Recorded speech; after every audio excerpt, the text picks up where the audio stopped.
انہی حرکتوں کی وجہ سے اس وقت کے چیف جسٹس گلزار احمد کی سربراہی میں 5 رکنی لارجر بینچ نے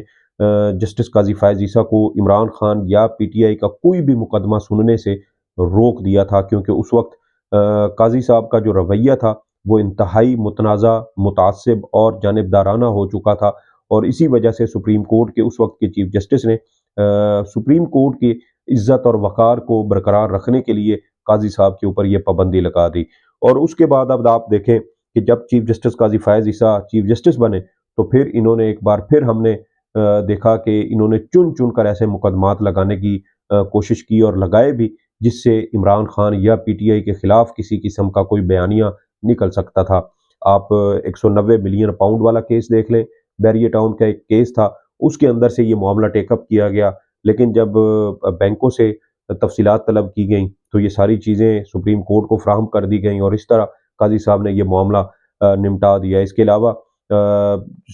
سابق جج اسلام آباد ہائی کورٹ شوکت عزیز صدیقی والا معاملہ آپ دیکھ لیں، اس کو بھی اسی وجہ سے اٹھایا گیا، اور تقریباً 1 سے 1.5 گھنٹہ شوکت عزیز صدیقی کے وکیل حامد خان کے اوپر دباؤ ڈالا جاتا رہا کہ آپ یہ بتائیں کہ 2018 میں مریم نواز اور نواز شریف کو عام انتخابات سے باہر کرنے کا اصل بینیفیشری کون تھا، اس وقت کس کو فائدہ پہنچانے کے لیے ان دونوں شخصیات کو جیلوں میں ڈالا گیا تھا اور ان کے خلاف نیب ریفرنسز میں انہیں سزا سنائی گئی تھی۔ تمام تر دباؤ کے باوجود قاضی صاحب عمران خان کا نام نہ سن سکے۔ اس کے علاوہ بھی اور بہت سارے ایسے مقدمات ہیں جس میں عمران خان یا پی ٹی آئی کو ٹارگٹ کرنے کی قاضی صاحب کی جانب سے کوشش کی گئی، اور اسی حوالے سے گزشتہ دنوں عام انتخابات سے پہلے جب عمران خان کے خلاف سائفر کیس، توشہ خانہ کیس اور عدت میں نکاح والا کیس زیر سماعت تھا، تو اس وقت عمران خان صاحب کی جانب سے صحافیوں سے گفتگو کرتے ہوئے یہ قرآن مجید کی ایک آیت کا ترجمہ انہیں سنایا تھا، اور کہا تھا کہ قاضی صاحب، قرآن مجید میں اللہ تعالیٰ فرماتا ہے کہ کسی قوم کی دشمنی تمہیں انصاف کرنے سے جو ہے وہ نہ روک سکے، یعنی قرآن مجید میں اللہ تعالیٰ فرماتا ہے کہ تمہاری اگر کسی قوم کے ساتھ، کسی شخص کے ساتھ دشمنی بھی ہو تو اس دشمنی میں اس حد تک آگے نہ جاؤ کہ تم ان کے ساتھ انصاف نہ کر سکو۔ جب تم ایک ایسی پوزیشن پہ موجود ہو جہاں پر ان کا کوئی مقدمہ تمہارے سامنے آیا تو پھر تم ان کے ساتھ انصاف نہ کر سکو، اور یہ کرنے کا مقصد، یہ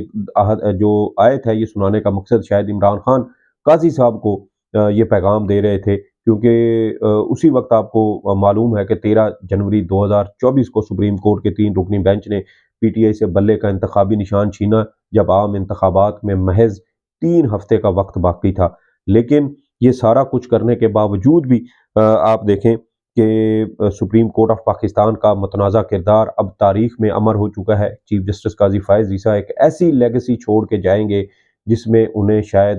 تا قیامت اب اچھے الفاظ میں یاد نہیں کیا جائے گا۔ بڑا اچھا اور سنہری موقع تھا کہ وہ اپنی غلطی کو درست کر سکتے تھے، پی ڈی ایم اپنی غلطی کو درست کر سکتی تھی، لیکن یہ سارے جو آپشنز تھے یا یہ جو سارے مواقع تھے، یہ چیز سپریم کورٹ نے بھی برباد کیے، ضائع کیے، پی ڈی ایم نے بھی کیے، اور خاص طور پر پاکستان مسلم لیگ نون نے بھی کیے۔ اور دوسری جانب آپ دیکھیں کہ ایک طرف ہماری سپریم کورٹ نے کروڑوں ووٹرز کو ان کے بنیادی حق کے سے محروم کیا، کروڑوں ووٹرز کو ان کے پسندیدہ اور جو امیدوار تھے یا پسندیدہ سیاسی جماعت کو ووٹ ڈالنے سے محروم کر دیا، اور اس طرح پی ٹی آئی کو آزاد حیثیت میں ان کو الیکشن لڑنے کی اجازت دی گئی، ان کو مجبور کیا گیا، اور اب اسی کا ایک اور جو نقصان یا خمیازہ ہے وہ اب اس صورت میں سامنے آیا کہ الیکشن کمیشن نے پی ٹی آئی کو مخصوص نشستیں دینے سے بھی انکار کر دیا۔ اور اب آپ دیکھیں کہ یہ وہ سارا تسلسل ہے جو ہمیں 13 جنوری کے اس فیصلے کی صورت میں نظر آتا ہے، جب سپریم کورٹ نے آئین کا تحفظ کرنے کی بجائے، بنیادی انسانی حقوق کا تحفظ کرنے کی بجائے، عوام کے بنیادی حقوق کا تحفظ کرنے کی بجائے، حق رائے دہی کا جو ایک بنیادی حق آئین پاکستان دیتا ہے اس کا تحفظ کرنے کی بجائے ایک ذاتی اناد اور ذاتی بغض پر مشتمل ایک ایسا بدترین فیصلہ دیا جس کو شاید پاکستان یا دنیا بھر کی تاریخ میں کبھی بھی کسی بھی صورت اچھی نظر سے نہیں دیکھا جائے گا۔ جبکہ دوسری جانب آپ دیکھیں کہ امریکہ کی سپریم کورٹ ہے، اور امریکہ کی سپریم کورٹ نے تمام تر خامیوں کے باوجود ڈونلڈ ٹرمپ کو صدارتی انتخابات میں حصہ لینے کی اجازت دی ہے۔ امریکی سپریم کورٹ نے